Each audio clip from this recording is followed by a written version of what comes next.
passing game, short yardage passing game, implemented with the high dosage of running will be, to me, something I would like to see the Saints do. One thing I am not afraid of is after seeing the Saints play against the Seattle defense and Carolina defense, and these are all, really good defenses. The Saints have shown, right along with the Falcons, that really, unless these offenses sabotage themselves, you really cannot stop these offenses. Right now, this is one time where I can see if the Saints or the Falcons were to play anybody in the NFC or AFC, it would be a tough game because the way Drew Brees is playing and Matt Ryan, I have not seen any defenses being able to stop either one because of the talent on offense. So this could be the year, and even New England for sure with Tom Brady. This could be the year where now you're finally seeing that stronger offenses will win your Super Bowl this year, because what I see happening now, Kyle, is what I talked to you about a while back, that, the college level of players coming in on defense, they're just not producing strong enough. And you have veteran quarterbacks like Drew Brees, Tom Brady, as well as Matt Ryan that are outwitting these younger college players that are playing on defense. So the Saints offense is the key and the strength of the team. They're averaging 30-plus points a game, and they were averaging, last check, somewhere between 33 and 35 points a game in the Superdome. So Denver will have their hands full. This right now, after the Falcons they played, and the Falcons beat them in Denver, coming to the Superdome, this will probably be the most explosive offense they have played on the road with the Saints. So It should be a great matchup with DeMarcus Ware and Von Miller going against that Saints offense. I'm sorry, Greg. I'm sorry, Professor. I mean, think about this.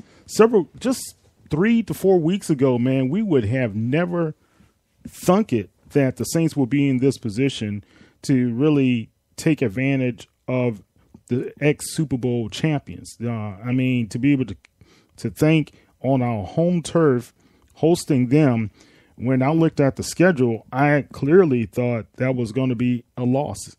Well, the game hasn't been played yet, but to think about what the Saints can be able to accomplish and just seeing a blueprint of how effective the run could be against this team with Oakland, a team that rushed pretty well on us as well. If I remember in that first game, we can really take advantage of that with the high play from Hightower as well as Ingram, and as well as, like you said, that offensive line has been blocking. Man, I think we have a huge opportunity to capitalize and be able to get up over 500.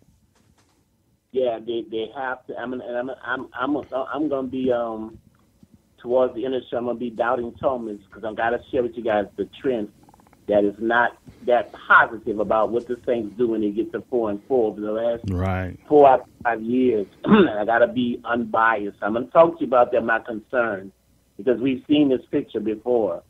So it is imperative that they break the string of when they get to 500, what happens to them. This is now, for the New Orleans Saints, probably out of 10, 11 years, this is probably the 6th time that the Saints have done this, gotten to 500.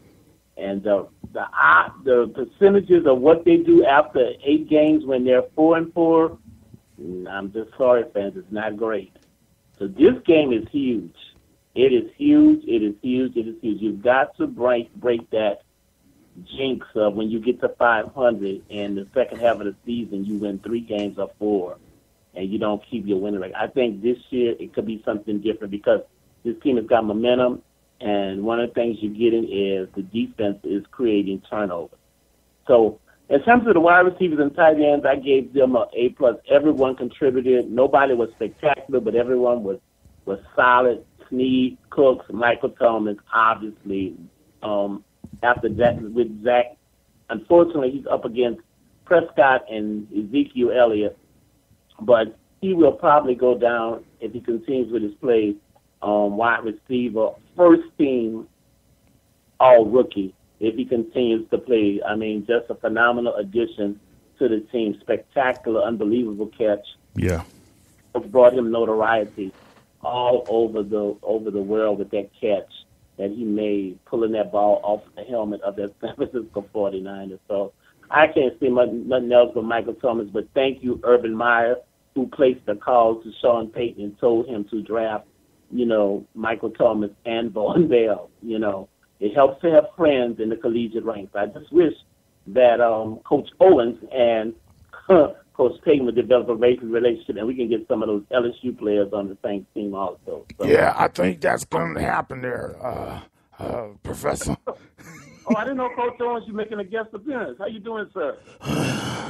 Well, I think, if you look at what we're going to do, we're going to do very well against Arkansas on this week. But you're right. We got to establish a great relationship with the New Orleans Saints, and because we're Louisiana boys, and we just got to do it. Yeah, and I think, Coach Owens, do me a favor, try to put those cigarettes down, lung cancer or whatever, put those cigarettes down, Coach. But we're looking forward to building a good relationship, with you, Coach Owens. You're doing a great job with LSU. Sorry you guys lost to Alabama, but it was a great, great defensive effort, Coach Owens. A great, great effort and a great game. So hopefully LSU will renew you and keep you on as coach. Yeah, well, I know how to coach defensive lines, not like that guy what you guys got in New Orleans. I tried to get Sean to hire me, but he didn't want to do it. Anyway, go Tigers. And the nominees for Best Actor go to Kyle Mosley as guest, Coach Owens on The Professor Speaks. And the winner is... You've got to like Coach O, though, man. You've got to like it. Denzel Washington for training day. Sorry, Kyle. You've got to like Coach O, man, and what those guys are doing. I do like Coach Owens. Coach Owens, we love you, brother, and keep up the success. Hopefully LSU will renew you and keep you forward. Yeah, definitely. But on a serious note, man, I agree with you. The young kid, Thomas, I don't know where we would be if we didn't have Michael Thomas in the lineup, because he has extended drives for us. He has made, of course, outstanding plays, but his hands, the way he catch the ball is so reminiscent of Marcus Colston. It's kind of eerie to think we lost Colston. This kid has filled in pretty admirably. He's still young in his career, 8 games into his career, but golly, man, it's really good to see the potential this kid can have. And I wonder if he keeps on with this way of playing, could we see this young man also be in the Pro Bowl? Yeah, he's definitely one of the top receivers in his rookie year, and you never know if Marcus Colston, because Marcus is such an unselfish person, part of the Saints family, he might be working with Michael Thomas. We never know what type of relationship might be there between those guys. So, and when I was doing the scouting on Michael Thomas, one of the videos I watched, it stated that Michael Thomas was really scouted as a first-round draft pick. So when the Saints got him, after I saw that, I said the Saints got a steal in him. Right. I was saying they got a steal because he was slated to go in the first round. He was slated, and some of the analysts had him going in the first round, and now we most assuredly can see why. And Keyshawn Johnson is his uncle. Hey. So that explains it right there. Yeah. Shout out to Keyshawn, my brother. Yeah. So the wide receivers, tight ends, everyone contributed and was solid in this game. They were not needed as much thanks to the running game. So everybody all around, the Saints had 570 yards. You can't complain about that. Thomas Morstead basically had most of the day off. So we don't even have to say nothing and when we get to special teams with that. So this show's Professor Speak is sponsored by Feather Me Pretty, LLC. Check out Yvette Wilcox and Patrice Sereno. Go out to their Facebook page. They have great women's apparel for you. So if you want to check out some good women's apparel for the Who Dat Nation, go out to Feather Me Pretty, LLC. This show is also sponsored by one of our new sponsors, Lion Scan. If you are a health junkie, you like to work out, and you like to organically drink your tea, go out to eBay.com. And when you go out to eBay.com, type in green tea. And when you go out to green tea, look for Lion Scan. That's Lion Scan. Go out there and purchase your green tea. And also, LionScan is also selling electronics. They have tablets, they have cell phones, all of those great things. So check out LionScan. Great company, great company with a lot of great products. So go out there on eBay and you can check out the products with the pictures and go out there and purchase your products from LionScan.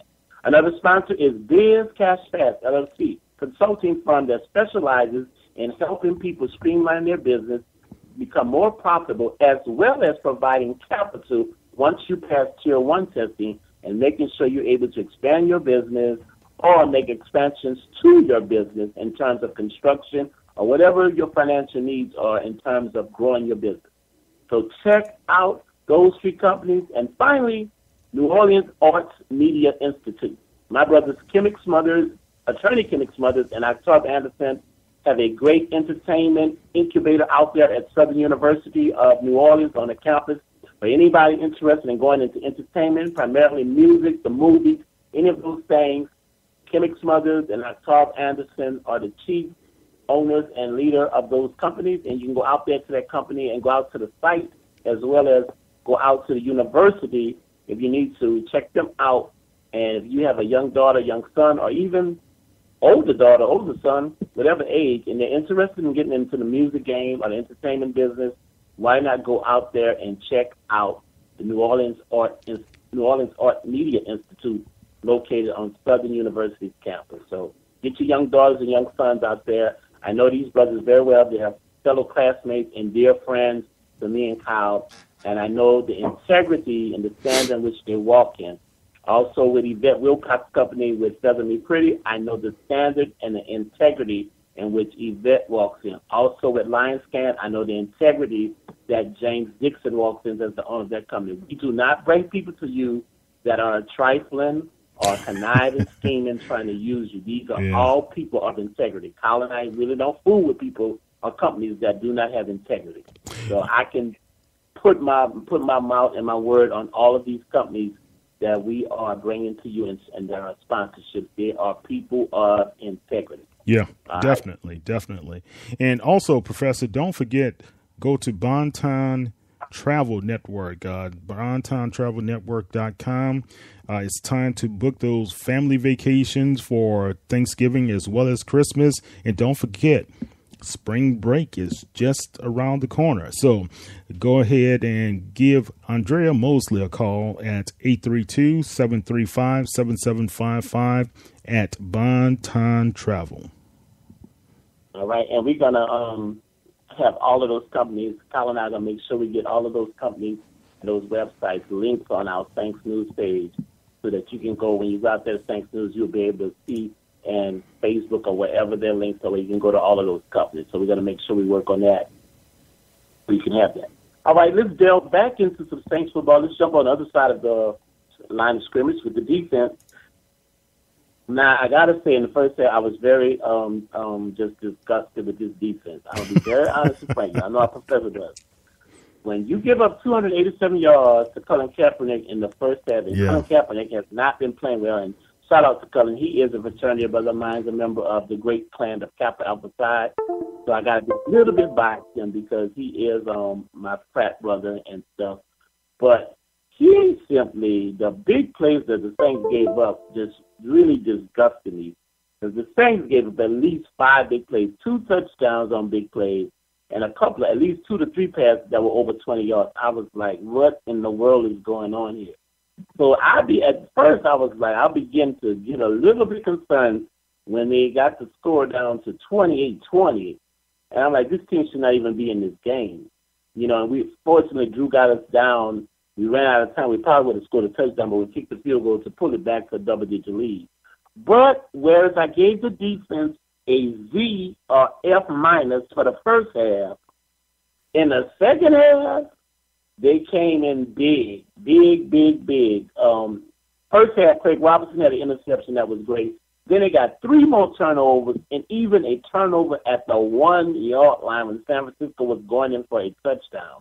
So they got 4 turnovers, and they held the 49ers to only 3 yards in the second half. 3 points in the second half, and only 111 yards for Colin Kaepernick in the second half. He finished with 398, which is still not good, but